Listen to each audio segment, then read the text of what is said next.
And we thought that what is going to be the, like, you know, the main, how to say, weapon, not in a military way, but in a peaceful way for Georgians to showing to the rest of the world that even with this kind of circumstances, you can survive as a democracy, you can survive as an independent country. And Georgia, the end of somewhere like in the beginning of 2008 or since the war, before war started in 2008 again, with the Russia, there was a #1 performing country in the world fighting against the corruption. There was a #1 country, like, you know, doing business in the world by the World Bank definition. And Georgia was really, as the President Bush said, that the beacon of democracy because it was inspiring the region there. And we remember the Ukrainians there saying that we look to the Georgians, you know, and your fight, and we are encouraged to have this fight against the Russians. And other, like, you know, that the regional players over there. And always we were the trendsetters. And the war in 2008 started just not because that Vladimir Putin having, like, you know, some kind of, they just wanted to stop this development of Georgia because they don't want to see anyone in their neighborhood who is performing, who is a democratic country, who, like, you know, they're having the big steps towards the European Union and the United States, you know.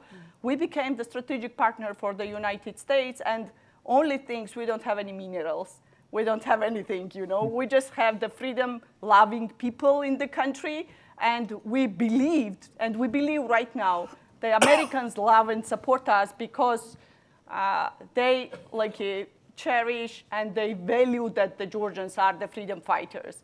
I remember when I was a kid, my father was, like, listening to Radio Free Europe and, like, you know, the Voice of America, and he was telling me that President Reagan will crack down the Soviet Union. I was thinking, who is this President Reagan? You know, how he's going to be, like, cracking down the Soviet Union? Because I was a kid, you know? And the all history and where we are right now, that was exactly the state kind of capture or elite capture continuation, because the Russian dimension of the state capture is always starts with the land capture, you know. And what's happened in Georgia, they took the, like, you know, the lands, and they put their, like, you know, the soldiers there. And they started, because they've realized, and we don't have any oligarchs, we are not a rich country, you know, and they have to invent someone because they know that maybe we can lose the territories, but you can gain the country itself, because the people are very freedom fighters, you know. I mean, they are for democracy and the freedom, because we all understand that for Georgia being the democratic country is part of our national security. Otherwise, we're not going to be anyone in the world. And the capture of the kind of elite capture, which this Russian oligarch, Bidzina Ivanishvili, arrived in the country, who is, by the way, the first and only Russian oligarch in the world who took all his money from Russia and Vladimir Putin and arrived in Georgia.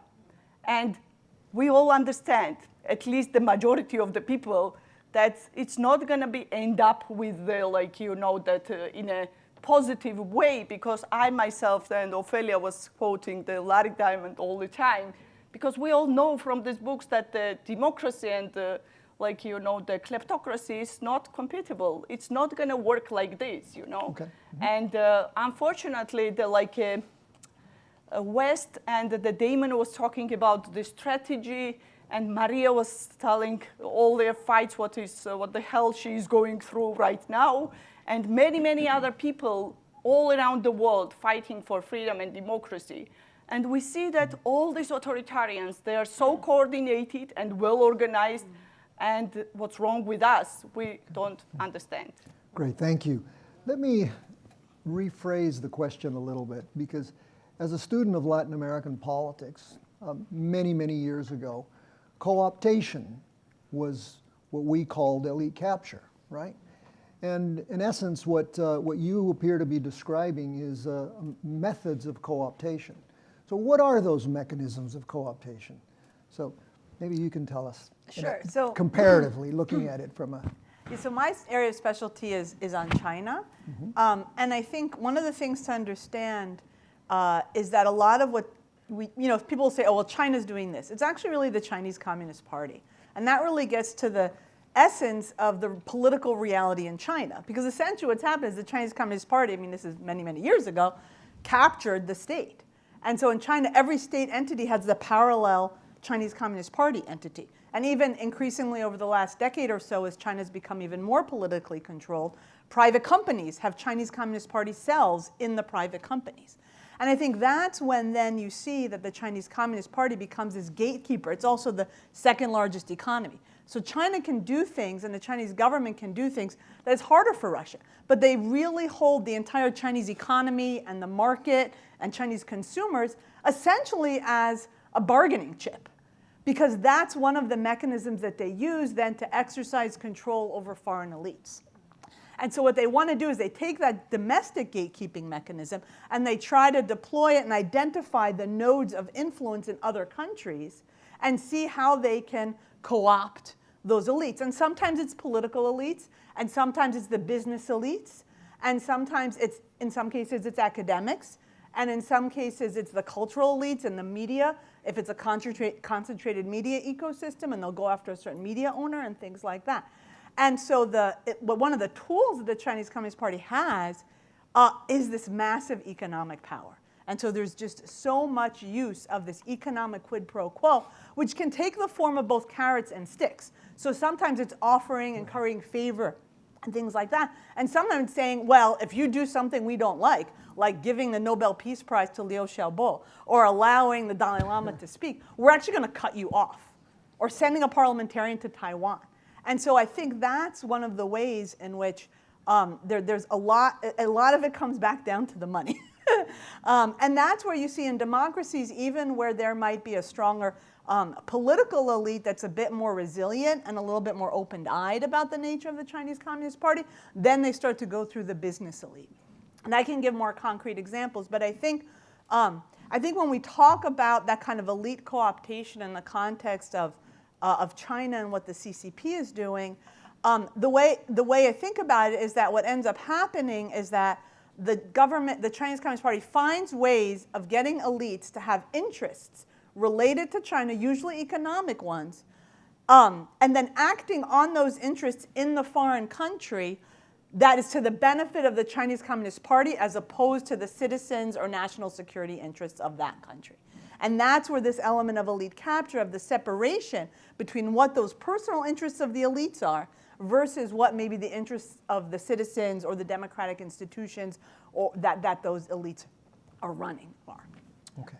So let's deepen this a little bit further, because a lot of what you're talking about is the use of economic resources of the state to capture elite, right? And that quid pro quo that you might have. But let's look at it from another point of view. What about the uses of policy as co-optation mechanisms? Social policy as a co-optation mechanism. Is this occurring in other places of the world? Yep. First off, thank you to FIU for hosting this. It's on behalf of the George W. Bush Institute and David, who is a bridge between the two. It's just a delight to have this forum here and then join our colleagues from the GHS Foundation as well for an important conversation.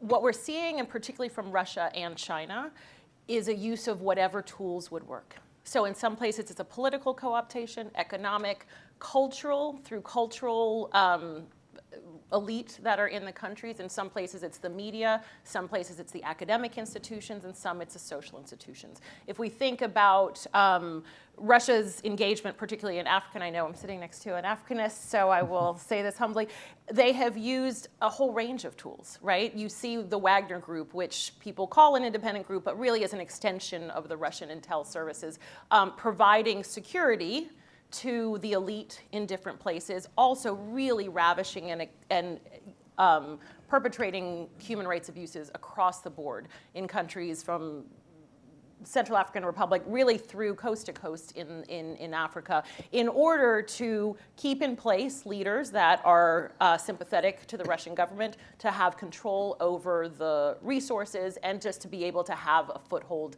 in the continent for their own purposes. So we see a whole range of tools, and what you'll see is in some places the regimes are very happy because it's their ways of staying in power. Other ways it is an economic pressure because they're countries that need resources, and so they will get into deals with China or Russia that are disadvantageous to the people of the country but advantageous to the leaders of the country staying in power. Great.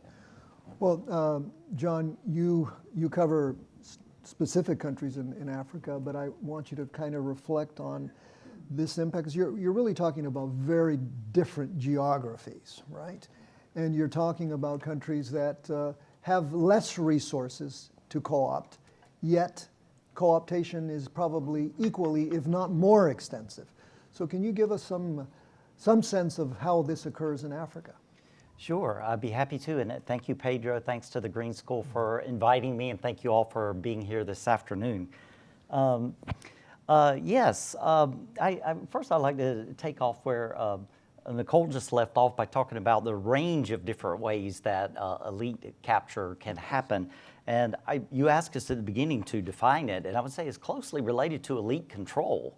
Right? So co-optation is one key way that you can control elites. You bring them into the families. In some of my recent work, I've been describing some African governments, as you may know, as mafias. And I don't use this kind of analogy flippantly. I really mean it. Some African countries, not all. I mean, we have a Ghanaian student here. South Africa is much better institutionalized. But some of the countries that I study in Central Africa are run as virtual mafias.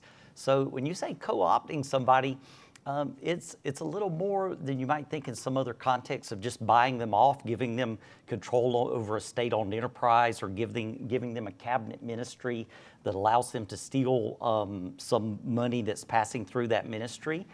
It's also like a personal kind of loyalty pledge to a mafioso leader that you're making. It's very personal, and so crossing that leader is threatening to your health. And well-being, and that's another way elites are controlled. I mean, there's old-fashioned outright repression. Leading Congolese dissident Jean-Marie Michel Makoko was sentenced to 20 years hard labor, and he's in a very uncomfortable Congolese prison, has been for a long time, and that example could be multiplied many, many tens of thousands of times. And it sends a powerful message to other elites. You cross the mafia boss, you could be in prison for a long time. You could be dead. The Rwandan government, Paul Kagame, has sent out assassins to kill people in other countries outside Rwanda. Even Rwandans living in the United States have been menaced. So controlling, intimidating elites, the first thing you would try to do is co-opt them. The first thing you would do is offer them a cabinet ministry or some position in government that lets them steal, because elites always have a constituency, and once they come into the mafia family, they're delegitimized. They lose their constituencies. So that's really a key thing. All the dissidents who are out there who are looking to this counter elite, all of a sudden have lost faith in that person because they've been brought into the family. But if they refuse to be brought in this economic fashion, you deal with them in harsher ways. Thank you. Well, let me now just open it up for whoever wants to take the next question. In the panel this morning, we talked a lot about disinformation and misinformation, right? To what extent is elite capture or elite co-optation related to this use of the media and use of disinformation and misinformation? Yeah. I would love to dig into that. What we see, and I'll say certainly in Latin America, an extension of that type of elite capture, particularly in the media and academic spaces. And what you'll see, there is RT, which is a global Russian, but it's RT Actualidad. And there is Sputnik Mundo, which I love how they sort of localize things. It's really quite quaint. And they speak great Spanish. Exactly. Yeah. And so what they have done is they have put into the media market what look like legitimate media outlets. And there's no problem with external media outlets being in the country. The United States has ones from other countries. But when the entire purpose of that media entity is to spew propaganda and to tilt the way that the ecosystem is thinking about the home country, then it's not a media outlet, right? It is a propaganda and it's an arm of the government. And that's what we see throughout Latin America, really, and other places. These types of propaganda outlets that are there not to add to the diversity of the voices, but really to start to capture it.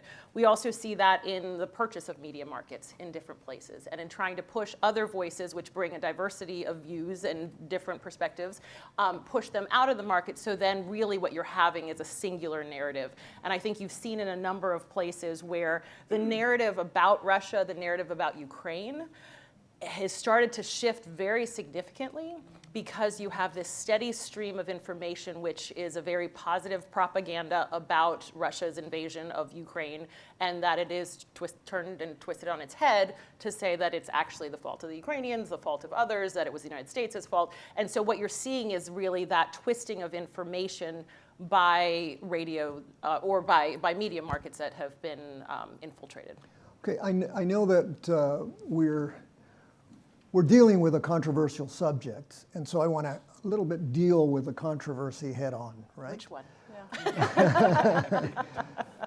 Yeah. The U.S. has just taken the decision to end our own Voice of America, right? And the role that you were talking about as having been influential in your, and yet at the same time, what we have is RT and others are strengthening enormously, and something that you have said, which is a phenomenon in Latin America, but I know is going on elsewhere, which is this idea of you've got free press, we're not going to deal with the free press, but we're going to purchase it, or we're going to deal with licenses. To what extent is that occurring in other parts of the world? Yeah, in our case, you know, that the free space for the free media is really squeezing, because, I mean, the two of independent media, not only outlets, but the TV companies already shut down in Georgia. Some others having the very heavy, like, financial problems because of the government, not because of their business model or whatever.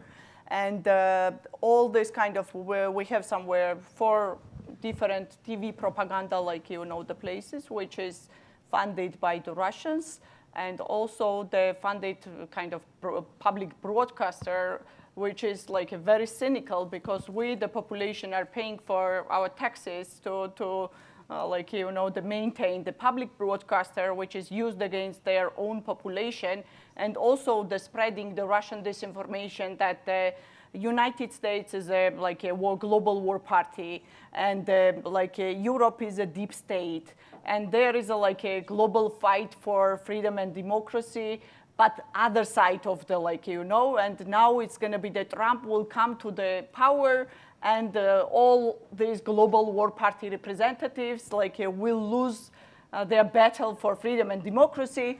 And one day we've realized that what is our plan B to survive here? And we started to thinking that let's start or plan our activities that we are alone. The worst scenario, you know, no one is helping us. We are on our own, and we have to, what we're gonna do for just to survive in this crazy world, you know? And fortunately, like, you know, that still the good news that Radio Free Liberty got their funding, or at least like back partially. And, you know, whenever it comes into the Georgian case, what the hell we are going through right now, because I'm smiling, I don't have anything to smile, you know, any reason for smiling, because we have the, like, you know, the 500 people arrested. And from them, the 300 people were inhumanly tortured. And we are 3.5 million people. And to calculate this in per capita, and Maria told that there are 28 million population, and they were only having the 2,000 people were arrested, you know.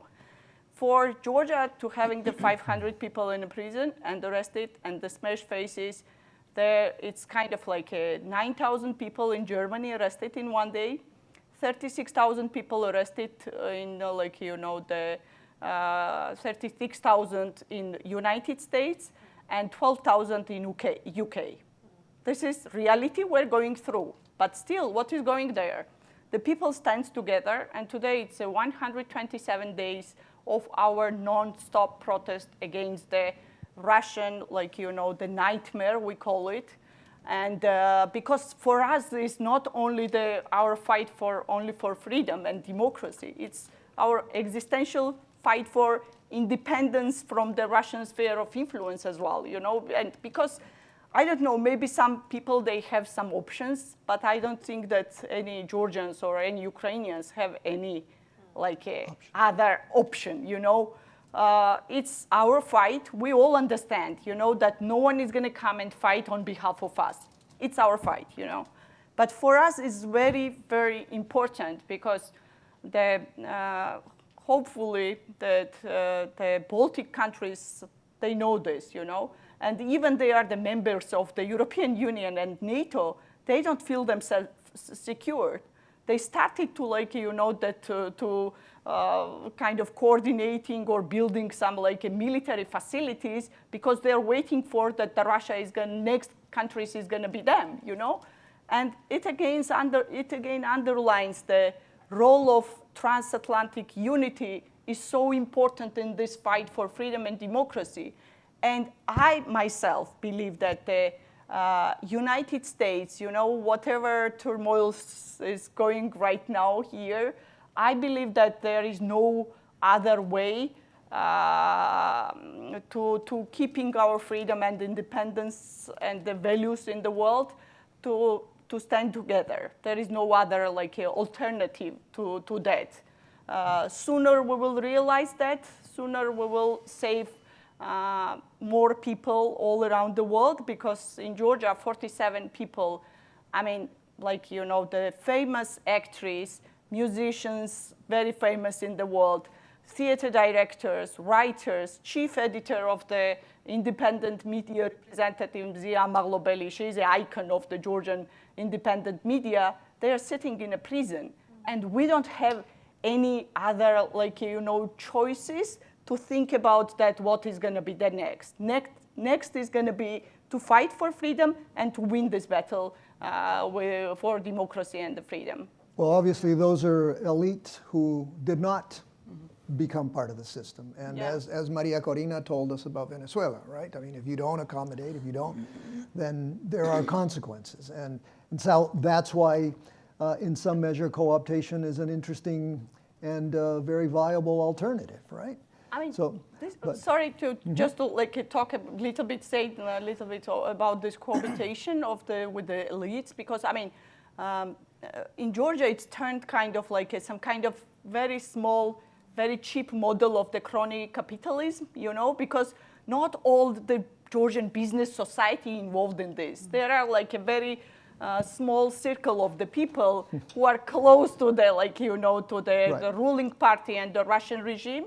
And they are kind of trying to undermining the economy itself. But that was a case in Germany as well. You all remember that Nord Stream 2, and some other the initiatives also from the European side. It was kind of sign of this cohabitation with this kind of the regimes, corrupt regimes in the world. Let me give Sarah an opportunity to take on the same question. But you sort of led us in another direction, and I know we only have 30 minutes for this panel, so I don't know how much more time we have. So, how much longer? About 3:15. So. Till about 3. Oh, so we're okay. Okay, I was worried because it originally was. Yeah. Okay. Good. All right. So then I can ask you tell me a little bit about the question on the role of media, and particularly the role of disinformation in the context of, So one of I was working at Freedom House until not long ago, and one of the big projects I'd led was called Beijing's Global Media Influence. And it actually looked at this dynamic of how does the Chinese Communist Party and a bunch of different proxies, that's what just gets really murky, actually influence media in other countries. And we did case studies on 30 countries around the world and worked with local researchers in these countries. And we found unequivocally that Beijing is increasing its efforts to influence media and information around the world. In 18 out of the 30 countries, it was very clear that there was an increase. But the tactics that are used really range the full breadth.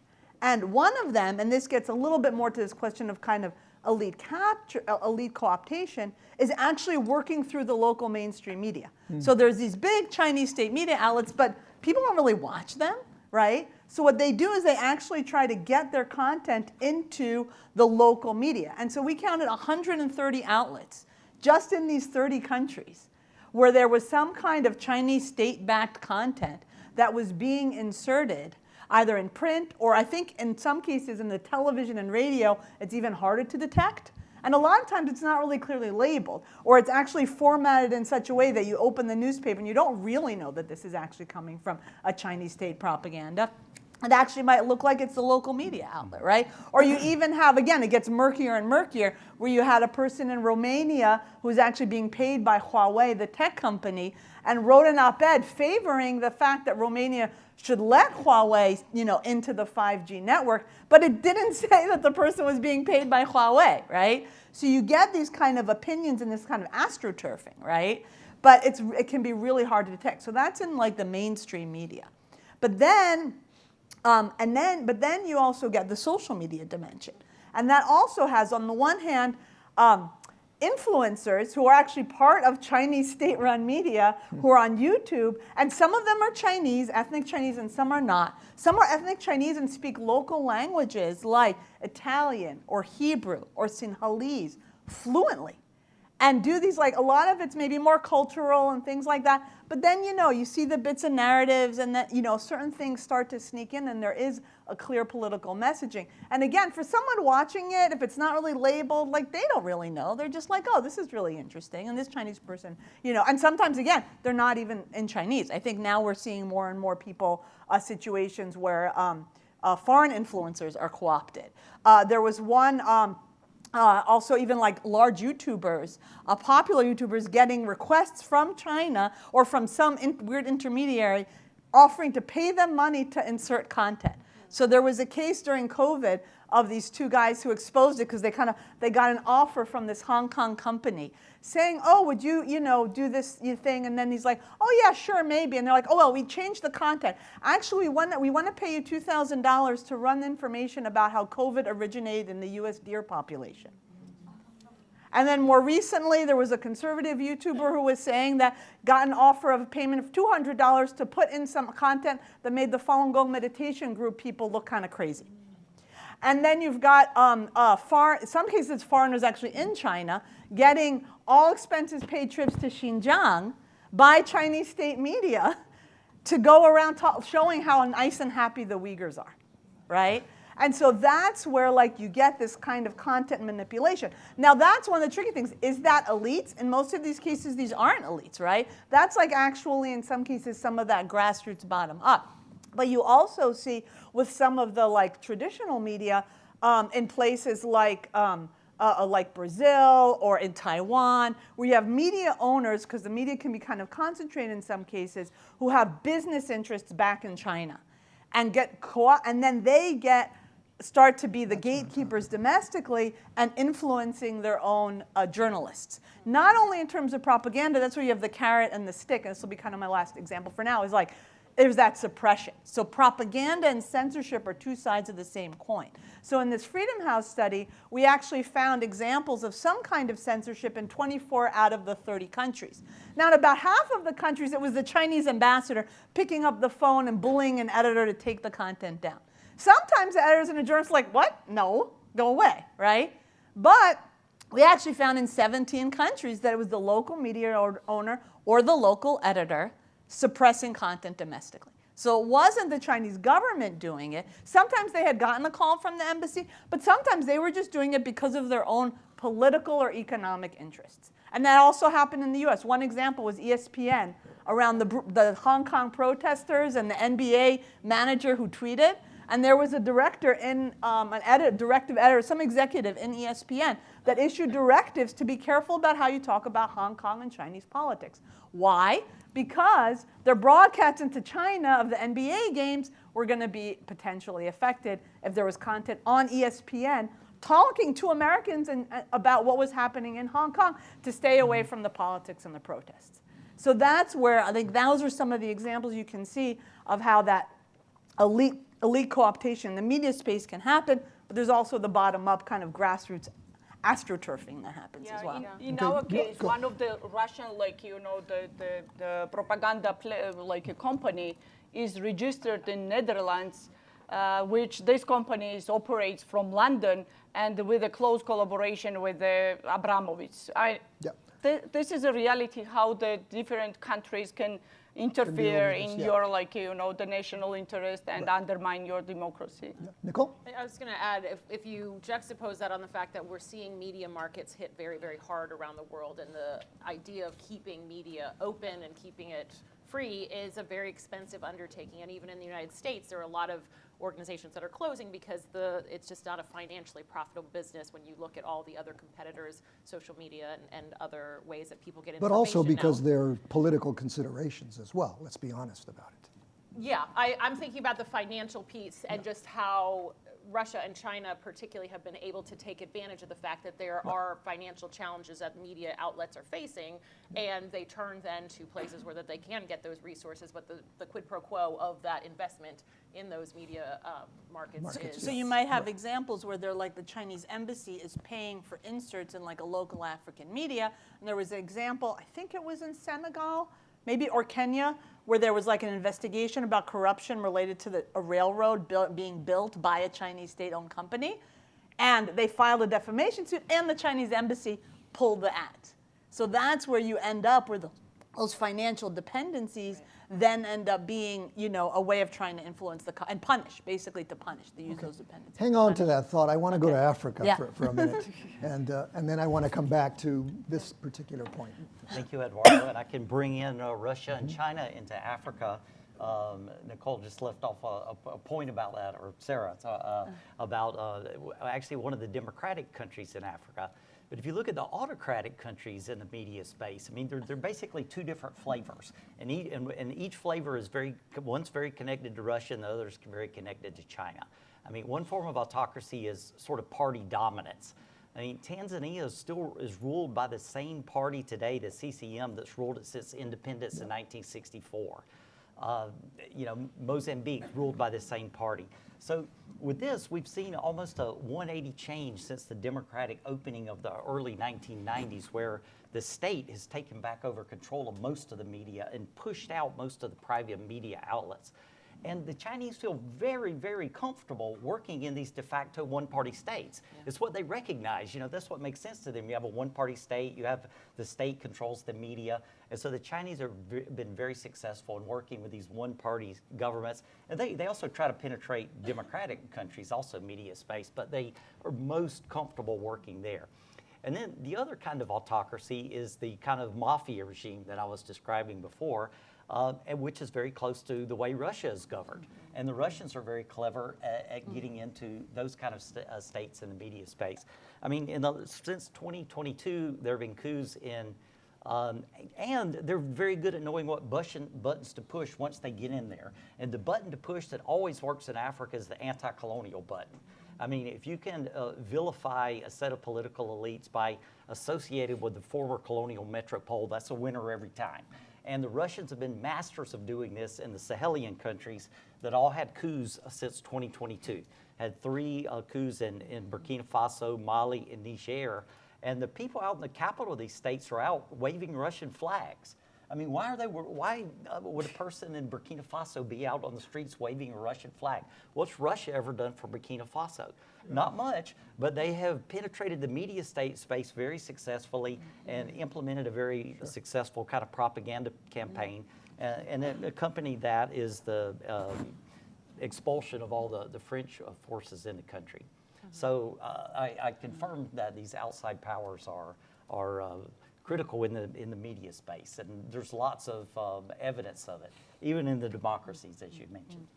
Okay, just a couple of comments on the Latin American space, if you will, right? I want to look at what RT has done, but also what Chinese TV has done, right? And one of the very interesting characteristics, it's not just that they're involved in producing material to be reproduced, to be broadcast, but they've also hired very prominent Latin American journalists to be part of the staff. So when you see these people online or on the set, these are people that have been old voices, and they have a lot of credibility. In some countries, for example, the only real news that you might get is RT, right? And so that's your only source of information, right? Now, so that form of journalistic co-optation is, I think, one that's very prevalent in the region. And then the other thing that I think is important is the way in which some regimes have used, for example, very simple things. That's why I refer to policy. One is, for example, do you have access to, what do you call it, the regulations that allow you to go to broadcast, right? Well, either we don't renew it, right, or we cancel it, right? That's something that's been used extensively. And then another, which has been very common, is simply not allowing certain groups to advertise. Advertisement is an extraordinarily important part of the co-optation device. You want to advertise, you have to be pro-regime, right? So now let me turn this to another, you all have all kind of addressed this in some measure, but I want to put it this way, maybe we can spend a few minutes on this. We are in a very different moment, where, in a sense, multilateralism, right, as a mechanism to promote democracy, is largely, in question around the world. And we're in a moment in which it seems like, more person-to-person contacts between leaders is more important than multilateralism.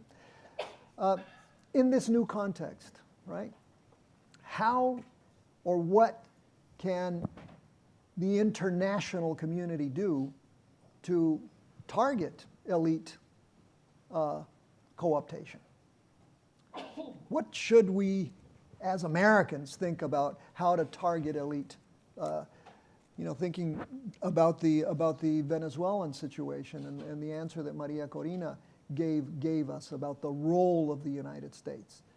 Right now in Venezuela, there is a process where the opposition is fragmenting to a certain extent. And part of it is beginning to be drawn into the Maduro regime. What role internationally should be played? I'll jump in on that. I think first, we just saw really compelling remarks from Maria Corina. People like her, maybe not with her absolute stunning brilliance, but are in every single country. And we have an opportunity and a responsibility as Americans to support them. That can come from our government. It may not come from our government, but we have a very, very wealthy, engaged philanthropic sector. We have individuals, we have corporations, we have all kinds of people. We have diaspora communities who understand the difference between living in an autocracy and living in a democracy. There are lots of opportunities for us to come together to figure out how we support the Maria Corinas in Venezuela or whatever country it might be, because they are our best opportunity to have partners and to have countries then push back on this elite capture. Because everything she was talking about was not herself. Everything she was talking about was a democratic future for Venezuela and for all of the people, right? And so investment in that is not elite capture, that is investing in the diversification of power in their country. So that's one. Two, I think that there's a lot of work that's being done right now about kleptocracy. It's extraordinarily important. I'm sure it's being done here at the wonderful universities like FIU to support those scholars and those people who are working on it, and to be in partnership also with both US government, Congress, and businesses to talk about how much intentionally and inadvertently is fueling the kleptocracy that is behind many of these regimes. A regime like Maduro cannot function without Russia, China, and just the kleptocratic engine that it has built behind it. But we have ways that we can break that. So we have a ton of tools that are in our hands, and we have to remember that we are the most innovative and creative country, as we heard this morning, and that we have an opportunity to figure out how do we partner more assertively with those people in these countries who are working very hard to build a country where elite capture is not their main goal. Their identity really is in building democracy. Right. Any other thoughts on this? Well, I think you just can't underestimate the power of good investigative journalism. Yes. Because we just like looking country after country, and in like 28 of the 30 countries where we looked at, there was at least one example of a FOIA request, an investigative journalism, sometimes it was just a netizen exposing what was happening behind the scenes, and especially revealing the money trail, right? Like especially with the FOIA requests, or here in the United States, there's the Foreign Agents Registration Act, and even though it's not enforced as much as it should be, I've gone digging through the filings, and it's really incredible what you find. You find millions of dollars going to media outlets to run these inserts. You find how there's this like entity that's a pseudo NGO connected to like political elites in China, working through a PR firm, going out to universities, actually, to recruit people, both at the leadership of the university and students and youth, to go to China on junkets and try to shape. They literally say the PR firm's goal is to shape the views of opinion leaders, right? And so I think that's where I would say two things. One is like the power of investigative journalism, and actually sometimes it's really like just one person, and they like just find this stuff. And they discovered that like there was this big scandal in Peru about the COVID vaccines and things like that. And there was $6 billion being given in Nigeria to so-and-so. So I think that's also where like the philanthropists or university or fellowships or other opportunities to just fund that kind of journalism, because it's so hard for media companies to do that, and provide some of the training to be able to do that. And then the other thing I think is just general awareness, because this is a long-term game that regimes, at least like China, the Chinese Communist Party really plays the long-term game. And especially, I know a lot of you are young people, and I'm telling you, at some point, probably, I don't know, maybe say a fifth of the people in this room will get an invitation. And you will get an invitation to go to China. And you'll get an invitation, and it might be through something that seems pretty innocuous, but maybe it's not. And I'm not saying don't. Go to China. Like, these are sometimes really great opportunities, but go open-eyed. Go and read up. Talk to a Uyghur before you go. Talk to a Tibetan. Talk to a Chinese dissident. Read some things about some of these junkets. And it was really interesting talking to, and take an open-eyed decision of whether you go or not, but when you're there, also be really careful, because there's also honey traps and things like that, right? So, but be open-eyed. It was really interesting because our Ghanaian analyst interviewed a bunch of Ghanaian journalists. And this is where in the democratic setting, sometimes it kind of backfires for regimes like the Chinese Communist Party, because some of them went and were like, well, I kind of knew China was repressive, but until I went, I didn't realize it, because they wouldn't let us ask questions, and we had the CCP minder with us all of the time, right? But on the other hand, you had people, especially from countries that were maybe less democratic, who came back and then actually got funding from some Chinese entity and started in Nigeria, started this Africa-China center that's like very, very, very pro-Chinese investment and things like that, right? So I think it's just a matter of they're really working now to cultivate youth. There was a recent report in Taiwan about summer camps and social media influencers going to China. So I would just say, just be aware. And I think that's really where the agency and the choice and awareness of each individual, because China is an incredible country with an incredible culture and incredible people. So I don't want to deny anybody the opportunity to go, but know who's behind it. Let me provoke you. Okay, sure. Into this, because what you're describing is what the U.S. had been doing for an awfully long period of time. We had been bringing in people from all over the world on all kinds of things. We brought them to the university. And we brought them, but one of the things that, we used to call it soft power. Yeah, remember? I think it's great. So I don't know. Is this? Well, I think it's different. I think one of the things is that, first of all, I think actually the U.S. is great when the U.S. can do that and can actually bring journalists here to see how a democracy functions. I think what happens is that when you go on these junkets to China a lot of times, is that it's a very carefully cultivated view. It's very, official oriented. There's only certain people you're allowed to meet in certain places you can go.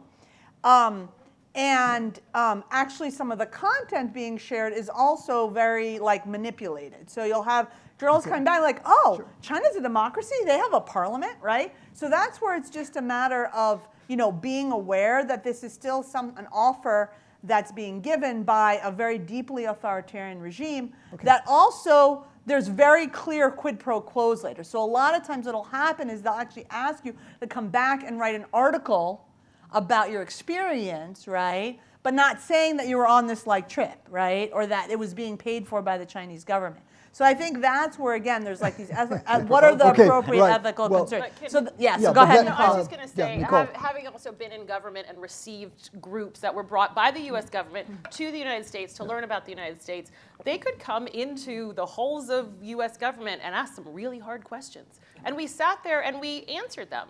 And they could agree or disagree, and that was the openness. And they could see, I'm sitting with a U.S. government official. But what I'm saying you could meet is with that, journalists. And so I think, well, we hear a lot of times how, well, look, the United States has always been, you know, pushing its propaganda, but the United States has been sort of exporting democratic thinking and then letting people do with it what they will and not having the quid pro quo when people come home that if you don't do the piece. Yeah, in our case, how to dismantling the system, you know, we're, for example, very grateful to the United States because all the 35 years they were investing in people, you know, for the education, bringing here at the famous universities, all these people. But you could say the same thing. The Chinese are investing in Latin American students and sending them to China. I can tell you how we're dismantling the system, despite the fact that they introduced all kind of like, you know, the laws. For example, with existence law in Georgia, I should be in a prison, not registering as a foreign agent, you know? But because of 99% of the Georgian society do not register, we automatically disobey the law and make it like, you know, the unworkable. Yeah. There is the same goes to the civil society organization who got this education in the United States and Europe. They organize themselves. And all these kleptocrats, for example, in the Georgian case, within the 3 months period, there is 250 people, the high-level officials, prime minister, minister of interior, and their family members all around the 1,000 people who are under 7 different country sanctions, including the United States, UK, Baltic countries, Germany, and some others. Okay, what I'd like to do now is to ask you, I know, John, you had something to say, so let me give you that opportunity. And then I'll ask them for final thoughts, and I'll open it up to questions. Okay, is that fine? I really strongly endorse what Sarah said. And aside from good investigative journalism, there's also heroic NGOs like Transparency International and people that do what you might call forensic accounting, who are tracking the money, the stolen oil wealth, and that kind of thing. I want to offer something. I'm very pessimistic that it could actually work. But as a part of this elite capture, and Nino really said something about this, I mean, the other thing that autocratic governments want to do is close off any other avenues of professional success. Mm-hmm. So it's not only that we're trying to lure you into the government and make you a made man, so to speak, in mafia speak, but we also want to close off the possibility that you could become a successful professional lawyer, a successful professional journalist, to close down all those opportunities. For an aspiring, intelligent person, ambitious person to get somewhere in life. So that raises the question, from the vantage of Europe or the West, is there anything that we could do to keep those spaces open, those professional spaces, where people could have an alternative life that will keep them alive, where they're not connected to the state, where they can quietly be a dissident? I did the most recent article I read on Central African autocracy was about sort of quiet, informal ways of resistance, like within families, within NGOs, within community groups that go beneath the radar of the state. So maybe, local NGOs. So to the extent that we can support those non-state, non-elite captured spaces within society where people could thrive and live, maybe that's something positive we could do. Okay, so let me do the following. Let me take a couple of questions, okay? Well, there's a bunch of them. And I'll ask whoever it's addressed to answer it, and then we'll come back and do some final thoughts, okay? So Let me start with this gentleman over here, and you just identify yourself very quickly, and I'll take 2 or 3 questions at the outset, and then. Appreciate it. Dwight, with a local NGO here in Florida. My question, since it feels very tiptoey, I'll keep the tiptoey going and offer the scenario question. If, let's say, the richest man in the world invested $250 million in leadership and, as a turn, co-opted a newly formed governmental agency. This is a hypothetical. Hypothetical, right? of course, theoretical. If that were to happen, how would then people in other places push back against what feels like clear elite capture of a governmental process in what feels like a very fledgling democracy? All right. So I'll take 3 questions. Let me go to Astrid over here. Thank you. My question is somehow related, linked to your question or to your comment. I was reading the title of the panel, and I was thinking, what are they going to talk about? So it wasn't clear to me from the title that you were going to talk about autocratic or authoritarian regimes. My understanding was they're going to talk about elite capture before there's a democratic breakdown, before it becomes an authoritarian regime. So my question to you is somehow linked to you, and it's hypothetical. It could be historical or contemporary, current. But how do we citizens or institutions or actors domestically, how can we restrict, limit this enemy from within, this elite capture from leading to a democratic backsliding and a potential democratic breakdown? Okay, those are 2 very important questions. So let's save the others, and let me see who wants to answer them. I think Nicole should go. So democratic to share the stage. Look, the United States has institutions. This is what democracies do. Like, we just talked about a lot of countries that have weak institutions, that are not democracies, that are prey in many ways to external actors coming in. We have strong institutions in the United States. We have a Congress. We have, well, let me say, we can either choose to laugh about it or we can choose to engage it. And that's our choice as American citizens. The fact that we can have this conversation doesn't happen in other places. It doesn't happen in Venezuela. It doesn't happen in China. I can say that for certain. It doesn't happen in Russia, and it doesn't happen in countries that Russia has invaded. It's happening in Georgia, by the way. No, it is happening in Georgia because they've got fierce people like Nino. And so we have an opportunity now to turn the heat up on Congress, or to support local media, to say, let's bring this information out, to support our courts, to support our nonprofit organizations, our philanthropic organizations. That is the power of the people. I don't say that to say that we are in an easy, wonderful, everything is fine time. I say that to say this is the time when democracies have to turn on their democratic institutions, and that choice is ours as citizens. And I would just add to that, I think, as individual citizens, like, really don't underestimate the power of picking up the phone and calling your congressional representative's office, because they listen to constituents. I think the other thing would be, I mean, I think we do, in terms of the court system, there are a lot of legal challenges happening, and we're seeing, in some cases, like the cutting off of the funding for RFA or the cutting off for the NED, that there has been some pushback in terms of the courts. And some of those are being taken pro bono by nonprofit organizations and civil society organizations, as well as, like, as you know, companies, like law firms. So I think that also, in terms of whether you donate to or whether you try to support those entities as well. If I may, let me get John first, and then you can. I want to, first of all, we all Sorry, recognize, I don't see from we here. all recognize the hypothetical that you were bringing up. It's clearly from Equatorial Guinea, where Machias Nguema has been the individual personal ruler since 1979. And the politics in some Western countries that I won't name is starting to look more and more like the politics that I've been observing in Central Africa over the last 35 years. I see some of the same patterns. And I wanted to push back, though, just a little bit on Nicole, I just want to give you a word of caution.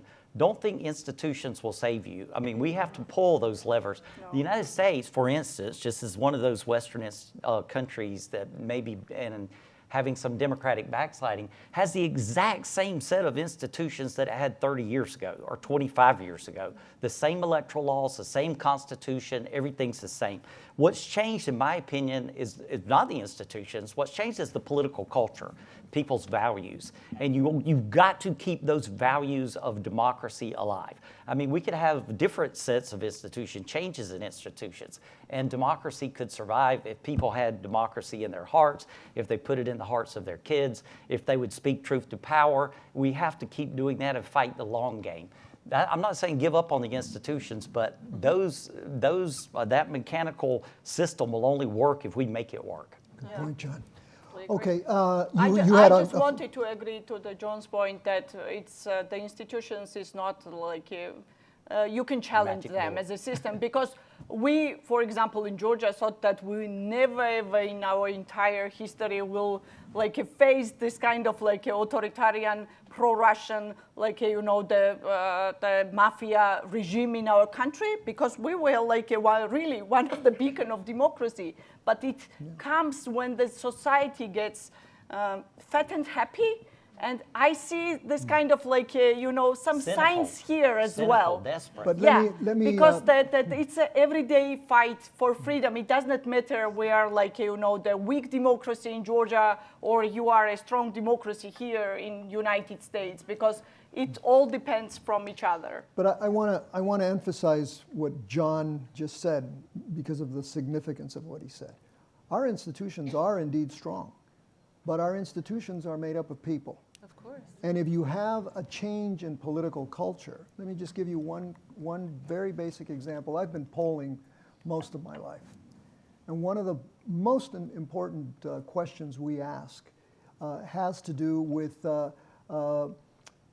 basically erosion of rights in the context of greater security. Mm-hmm. And what we're finding around the world and in the United States is that people are willing to give up due process for just a little bit of security. Cheaper eggs. And that, I think, is where much of the debate is. And it really doesn't matter how strong the institution is if the people that house it don't believe those values anymore. So Absolutely. okay, And so- I'll just stress that it is the role also of each of us in our communities and currently also universities, right? We are raising another generation of little d democratically oriented people, right? So and I say this as a former faculty member at a university, Right. we are the holders of our democratic culture. And so when I say institutions, I don't say it like, oh, leave it to the institutions. It is all of the above. And when I say institutions, I also mean like our media and our civil society organizations, our non-governmental organizations, our nonprofits, our civic organizations are the Okay. heart of our country. as you can see, there are a lot of Yeah, questions please. for you. So I'm gonna go over on this side.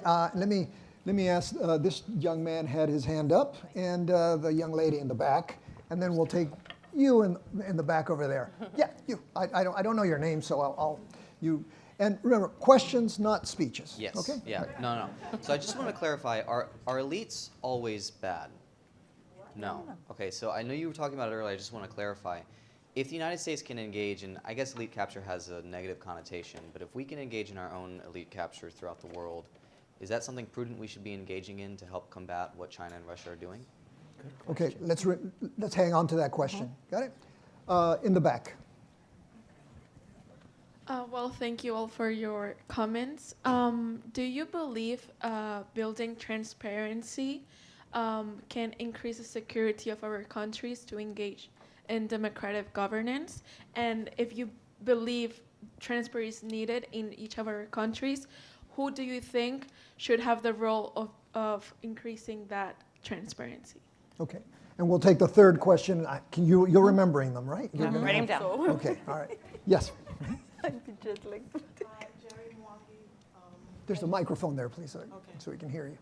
Hi, Jerry Mwangi, legislative analyst with Miami-Dade Economic Advocacy Trust. I have questions, no position, no speech. So 2 people here already brought this topic up. From all the panelists and the host, a brief response to the question is United States in the early stages of elite capture? Yes. Also, John, you mentioned that Africa, you said not all, countries are ran in a mafia-like way, the government.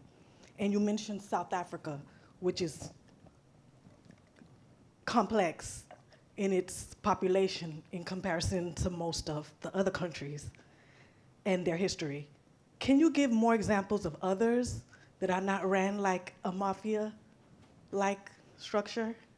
That's my question. Thank you. Thank you. Okay, so why don't we start with you again? Okay. Take whichever question you want. I will try my best. I mean, I think that, that we have to stop to not trusting ourselves, first of all. In this fight for freedom and democracy, we should, first of all, believe in ourselves, that we are strong. Otherwise, can you imagine that 500 Europeans are begging 300 Americans to, to attack the Russia, which cannot win this war with 45 million Ukrainians for 3 years, I mean, this is a reality we live, which is nonsense, And because of that, freedom and democracy, if the Ukrainians are surviving in this a fight for freedom and democracy for 3 years with 160 million, they're fighting with 165 million people, And they're proving every day, as the Georgians, that we have to fight for our values and the freedom, even we thought that it's our last day of our lives, because I don't think that even in Georgia, anyone have any other, again, I'm repeating myself. Sorry, but we don't have any other, the options for that. We have to continue our fight. This is a only way to resist the authoritarian and kleptocratic systems and regimes. And in this battle, keeping the government accountability, even in an early stage or the next stage or whatever, is very important. And every single citizens in this fight have a very, very important role. I can tell you in the Georgian example, because we don't have any leader. All the protest people are the leaders of the protest, Right. Because of that, they cannot identify anyone, because every single citizen knows what is their role. They have to resist. They have to dismantling the system. They have to, they oppose the system. This is the only way to make them accountable and to achieve the results and to succeed as a freedom and democracy and as a country.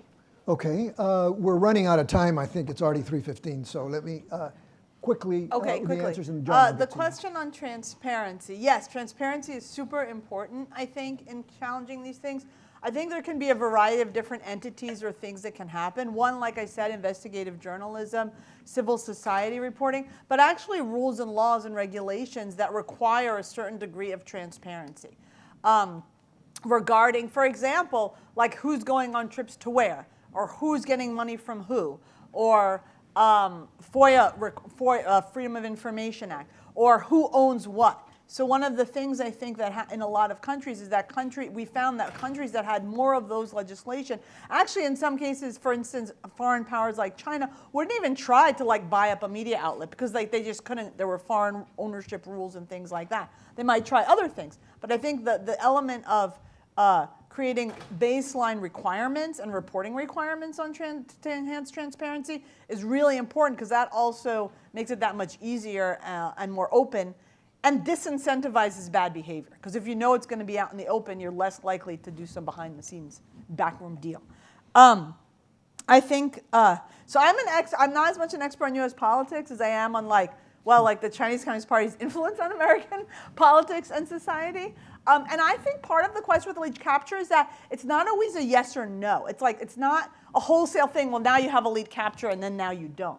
It's kind of like a spectrum, right? So I thought your question was phrased in a good way in terms of are there different phases, but it can also come from different directions. So there are many examples in the United States even, of some kind of manipulation by or influence or capture or control or suppression that's happening, that it's actually China behind the Chinese Communist Party behind the scenes. And you might not necessarily know that.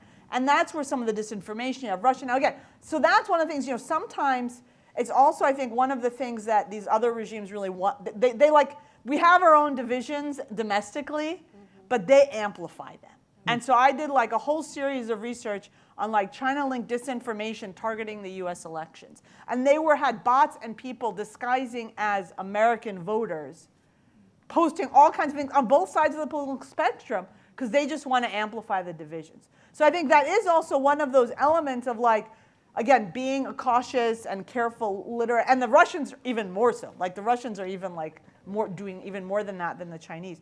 But anyway, I would just say that I think part of it is to try to find ways to, I don't know, reduce our polarization and just talk to people on the other side, listen to different news outlets. It can be really difficult and sometimes it just makes you want to like, but it can really enhance resilience both in terms of, I think, these domestic forces, but also the foreign forces when it comes to elite capture. Thank you. Excellent. Nicole, and then John. I would echo Sarah's answer to the question about elite capture in the United States. I'll just briefly on should the United States do elite capture. We shouldn't do elite capture, but we should do very, very intensive engagement of people at all levels in other countries. We should absolutely be engaging, and we used to do this really, really well. This is the best of American soft power, to engage thought leaders, to engage governmental leaders, non-governmental leaders, academics, you name it, in other countries, as well as grassroots nonprofit leaders in other countries, but not engage them to have a punitive American stick, you better like us or else we're going to punish you, which is the way that Russia and China have engaged in other countries, but to talk about values which are universal, that happen to also be American values, but they are universal values, to talk about democracy. Those relationships are what have paid off forever for the United States, to have good relations with real human beings in other countries, to say democracy is the way that we can share, that your voice is lifted in your society, that it is in our society, and that we can create stronger, more stable, more economically prosperous nations. And truthfully, it's in America's interest that that be shared around the world. Okay, and John, don't leave you yet. can't leave because you've got to answer your question. I endorse everything that my colleague just said. But before you leave, I just want to acknowledge that, I mean, the U.S. should be careful about how it engages these foreign elites. Absolutely, we should not be interested in capturing them. We should make them strong, autonomous, democratic. But we can't forget, because other people haven't forgotten, about Pinochet, about Mobutu, about baby Dr. Duvalier, because people out there in the global south have not forgotten about that. So we need to be very careful about our diplomacy and engaging people. I'm glad you got to hear that before you had to go away. And a little something about South Africa, about Africa. I'm glad I got to say this too, because in this age when I'm often depressed, many times I'm inspired by what I see happening in Africa, despite the negative things that I had to say about some of these mafia regimes. I mentioned some parties dominating states for a long time ago. In the last election, Botswana threw out of power the Botswana Democratic Party that's been in power since 1966. So I think this is a positive thing. I mean, I'm a small d Democrat and a big D Democrat, but if my party were in power for 50 years, I'd want to see the other party come to power after a while. I think what the French call alternance is a good thing. Let the other people rule. Likewise in South Africa, which is very close to my heart, because I came of age as a political scientist and an Africanist in the apartheid era, and I still remember that very poignantly, those battles that had to be fought. Having said that, I think it's a good thing that now, after the last election, that ANC has to share power, for the same reason that I said I don't think it's healthy for any democracy for one party to rule without any effective opposition for a long time. And there are lots of other positive examples I can mention. I mean, there was also an effort recently in Senegal for a sitting president to stay for a third term. And people power prevented that from happening. People got out of the streets and they said, no, the Constitution says you can't serve a third term. So we people are going to make sure the rule of law is enforced. And that brings me neatly to the last question about whether the U.S. is in the process of elite capture. I talked about closing down alternative spaces in society where elites can thrive and be successful and happy. When the Vice President of the United States goes to an audience that says the professors are the enemy, That the put media. a chill up my spine, but it ought to put the chill up a spine of anybody that believes in free speech anywhere in the world. When professionals, in the health community are vilified and subjected to conspiracy theories, this is clearly some kind of elite movement to reduce the credibility of educated professionals in society, and I think it's very dangerous. Well, I think on that note, I want to thank this panel. We could go on for a long time. Many ideas. So thank you very much for your attention, and I'm sure that you're going to be around to answer those questions that were not answered. So thank you. That's a little bit of a disciplinary pet peeve about political culture versus this. Hello, everyone. If you have to go, that's fine. I'm just going to give some closing remarks. I hate to end the lively conversation with something not as interesting. Okay.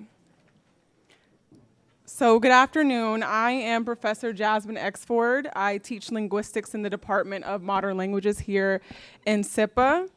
And it is my pleasure to offer some very brief reflections on today's discussions.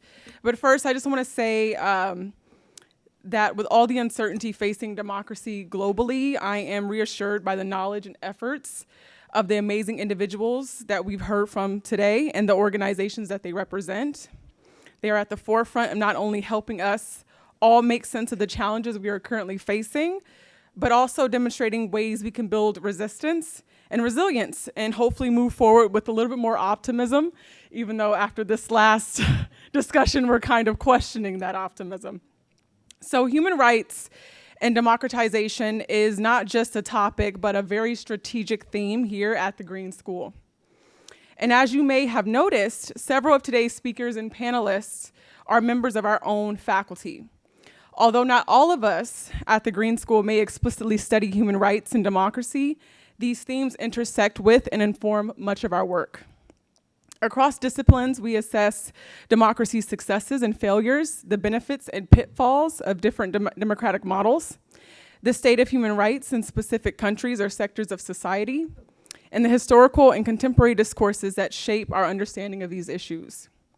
Some focus on broad theoretical questions concerning the state of democracy on the global stage, while others focus on a specific region like Latin America, Asia, Africa, Europe, or a specific issue like technology, migration, authoritarianism, or international relations.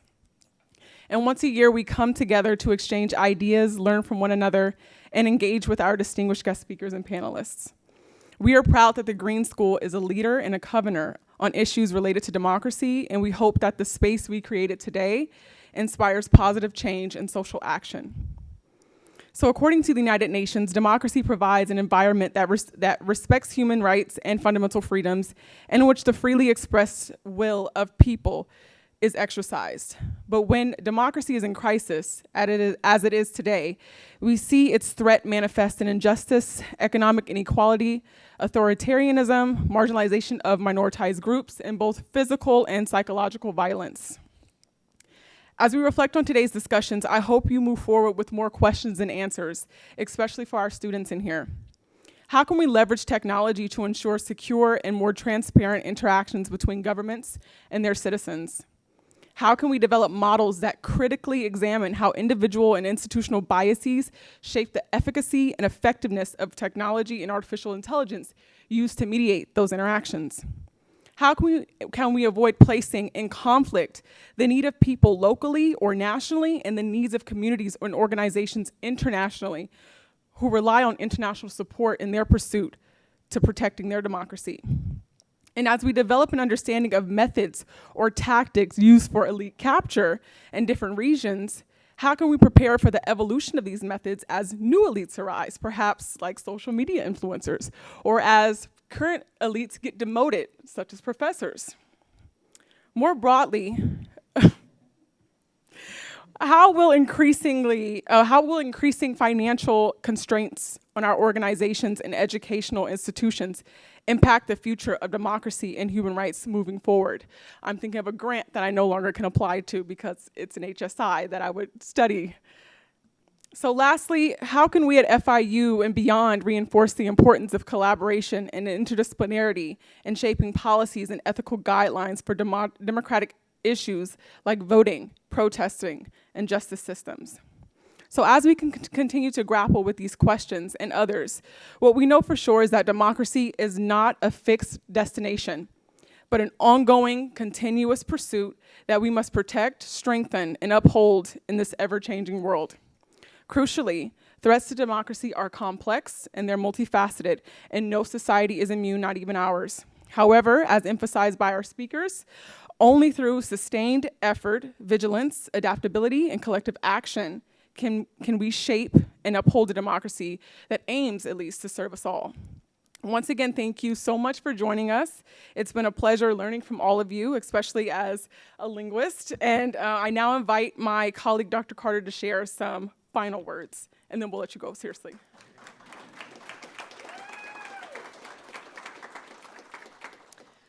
Hi, everybody.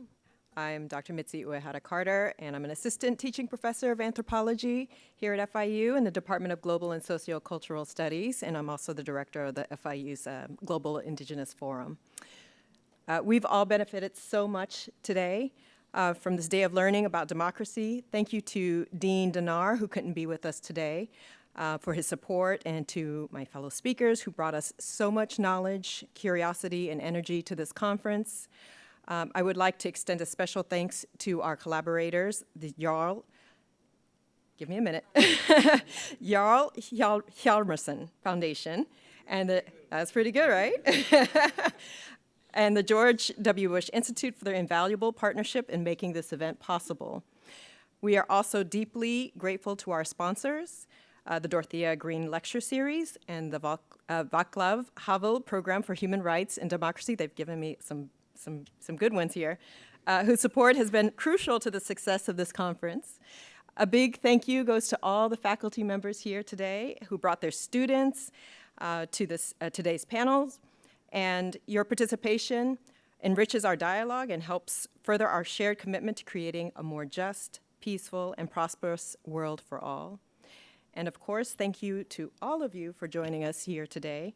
I hope that you all are leaving feeling energized, maybe a little spicy, because there are opportunities for all of us to engage in strengthening democracy. Thank you all.